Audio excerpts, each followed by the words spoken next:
Yeah, J-Main from 63rd. They do hit different. J-Main from 63rd. And I stand on that 63rd shit. They do hit different. My op cousin from O Block don't want to claim his cousin. Why, Sean? Do your homework on him. Want to claim me because I'm from 63rd. That nigga want my cousin. He just was one of the little shorties in the building. Do I hate people? I only hate the O Block. He say, put that 63rd shit in their face. I want you to put that shit on your forehead. So when you put 63rd and OTF together, it hit different, bro. We bringing the peace right now, bro. That's what we doing, bro. Hey, yo, squad, what's the drill? Back with another video, man. Chicago has more characters than a crossover of X-Men and the Avengers, but there's one savage that's more elusive than a good gift for dads on Father's Day. The man that has been rumored to be at the beginning of the drill movement and had many battles with the oppiest of the ops. When it comes to disrespect, he's up there with ducking them. I'm talking about FYB J-Main, Mr. It Hit Different. He seems to be everywhere, anywhere online, and knows every story in the streets. But who is he? Where did he come from? Was he terrorizing the ops or was the ops terrorizing him? This is the story of FYB J-Main. We about to do our homework. So without further ado, let's skip the play and get down to business. FYB J-Main came up with the grimiest among them. Just little kids all knowing each other, but the city politics started ripping friendships apart based on where they stay and who they was affiliated with. It's messed up, but FYB J-Main was one of them kids who experienced friends turning to ops just because of the cycle that they grew up in. When it comes to where J-Main from, he actually grew up in the Calumet buildings with people like Grim Reaper Lil Reese. FYB J-Main claims Reese is his cousin too, but bro be trolling so much you can't tell if he's serious or just playing. I don't know why he would come out on this DJU platform and say we not cousins, bro. Like that was a slap in my face. Now I should call his mama right now. Y'all want me to call his mama? Nah. All right, it hit different. I call Lil Reese mama right now. Reese wasn't rocking though, and he denies that they cousins, but instead said J-Main was the hood pinata in the building with how he was getting beat on. That nigga want my cousin. He just was one of the little shorties in the building. Yeah. Not only that, but Reese said that his pops used to whoop on J-Main pops too. But you knew J-Man from the Calumet buildings? Yeah, I grew up with that nigga. He used to slap him around. I grew up with him. Like, his daddy know my daddy type shit. His daddy used to be with my daddy. My daddy used to beat his daddy up type shit. J-Main wasn't gonna let Reese just disrespect him and his old man like that and call cap on everything he said. Yeah, he claims, you know, when you was a kid, you used to get beat up all the time and, Talking about I never won a fight, bro. What? Do your homework on J-Main. I got Nah, I ain't gonna overdo it. That's why I be telling y'all, rappers be overdoing it.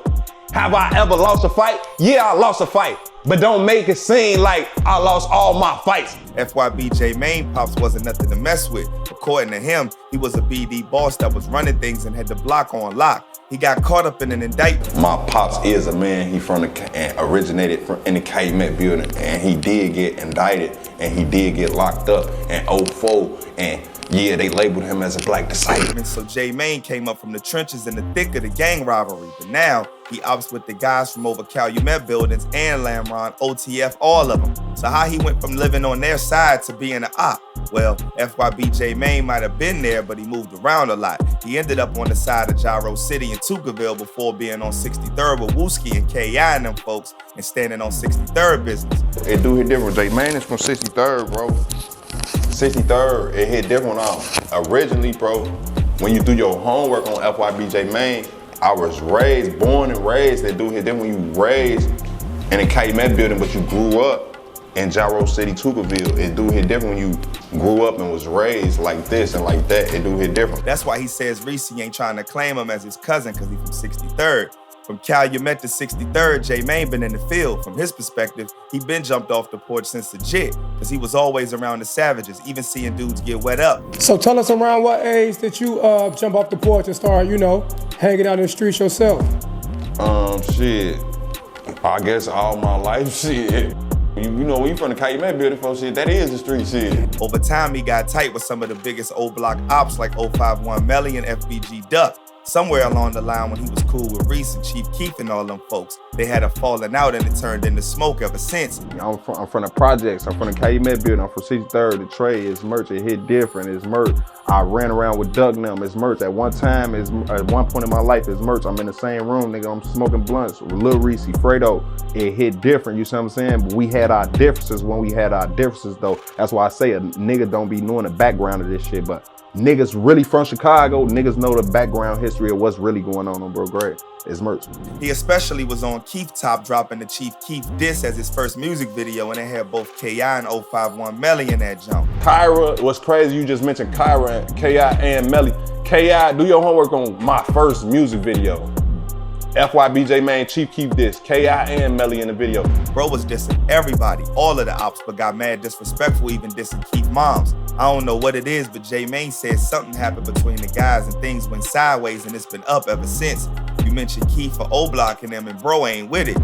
Now, if you go back, because I went back and I was watching your videos, you've been coming at Chief Keef for like 10 years now. Yeah, on his ass, on for them grade, because I'm like... Bro even named them O-Blockians and says he gonna forever hate them because they ain't gonna never change their ways.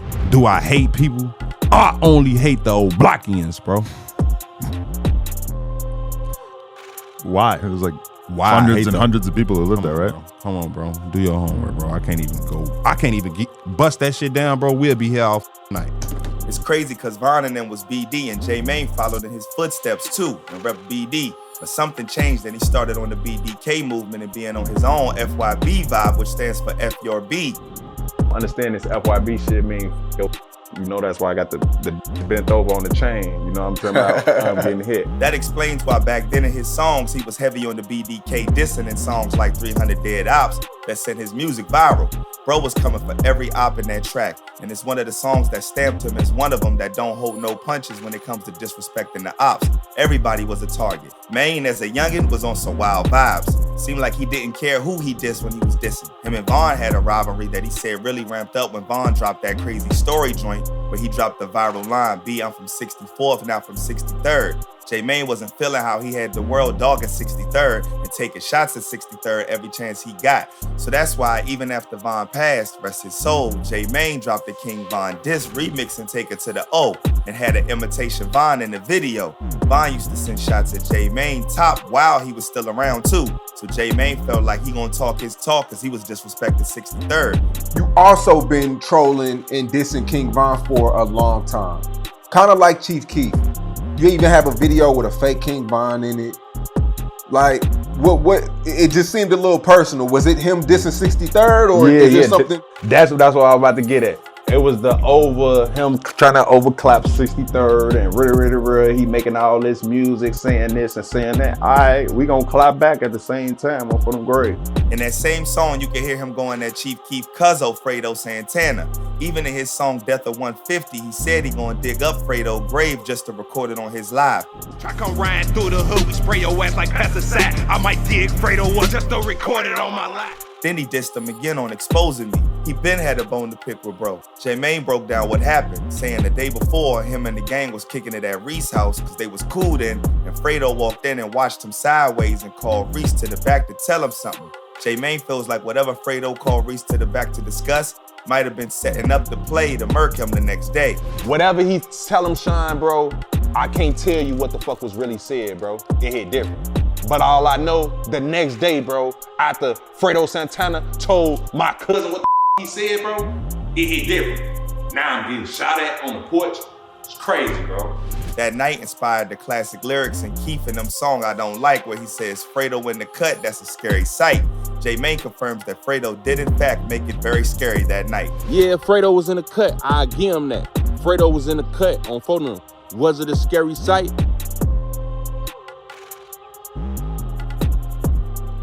It was a scary sight that night, bro.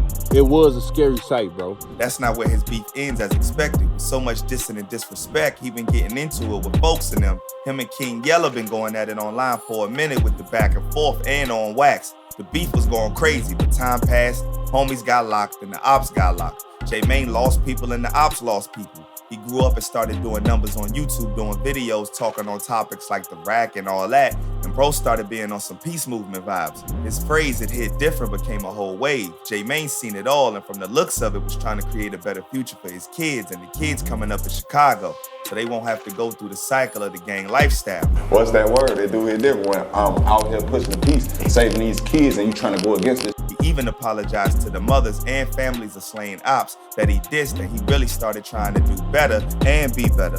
It was all looking good, but J-Mane gonna be J-Mane, even if he trying to do something positive. He a comedian for real. He popped up in a Say Cheese interview after posting on his gram that he signed the OTF in efforts to make peace. Bro came into the interview with an OTF and 63rd fake tattoo on his head. Talk about Dirk signing. Okay, so you're signed to OTF. What does that come with? What's the perks of being a part of OTF? The perks, man, shit, that shit come with a lot of shit. It's merch. Well, I wouldn't say it was a perk right now for that. The major perk was 250,000. I ain't gonna, no kizzy, no cap. Okay, so he gave you a $250,000 advance. $250,000, bro, off GP, bro. And his merch, Dirk made me tap my face, bro. And it hit different when he made me tap OTF on my shit. I don't know if you can see my shit from right there. He made me tap OTF on my face, bro. According to J-Mane, he got about 8 people on his head, and OTF J-Mane is one of them, and it ain't comedy, but he's seriously trying to push peace. Is this the comedian J-Mane, or is this the real J-Mane, the Chicago J-Mane? Now look, let me explain this. Remember on our last interview, Sean, I told you I got 8 in my head. I told you these people live in here. Then I explained this shit to y'all. Y'all ain't see my last interview. Go look at that last interview on Say Cheese. I got 8 living in here. It hit different when OTF J-Mane is a positive person. It do hit different. Y'all lads be tweaking. They talking about a joke. Nah, this shit ain't no motherfucking joke. King Yella, his op, says that he's all for the peace, but he gonna snatch J-Mane chain because he looking like a goofy with all these theatrics. J-Mane, we gonna take your chain when we see that nigga. FYB J-Mane would get on the interview and explain that he went about the message that way in order to bring awareness to what he was trying to do with the peace movement. The whole run you just went on, telling everybody you was signed to OTF. On for them grade, what that is, bro, it's the same reason I'm sitting on this couch right now, bro. I'm raising awareness, bro, for the been going on in the city on the guys. Maybe he's trolling, or maybe he's really on that type of time, but he was talking passionate about wanting peace and better for his kids and those to come, so you can't hate that. Next thing we know, bro posted a video saying he's homeless and sleeping out his car. Are you currently homeless now?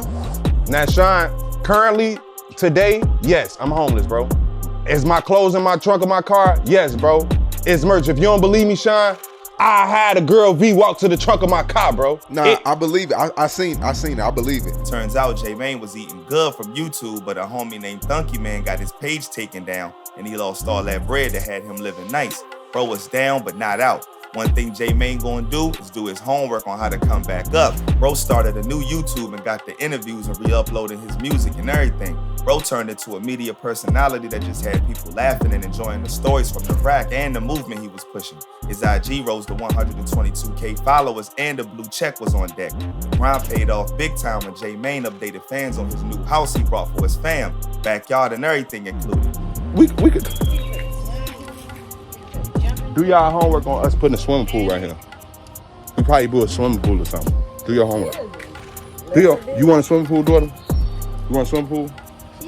You want a swimming pool? She wants a swimming pool. Do y'all homework. FYB J-Mane done made it out of the trenches and he doing it big now, but that lifestyle wasn't without losses. He lost his close homies and even his brother G Skinny to the game. Over there. Long live G Skinny, man. It do hit different when you do your homework on G Skinny, bro, and know the relation, bro, on J-Mane and G Skinny, bro. Okay. You gotta do your homework. Educate us. That's the cycle that they get stuck in. But J-Mane broke out, and hopefully his movement for peace is for real. So the next generation don't gotta go through the same trauma that they did. But they definitely gonna have to stay smart, stay alert, and stay real. I'm out, y'all.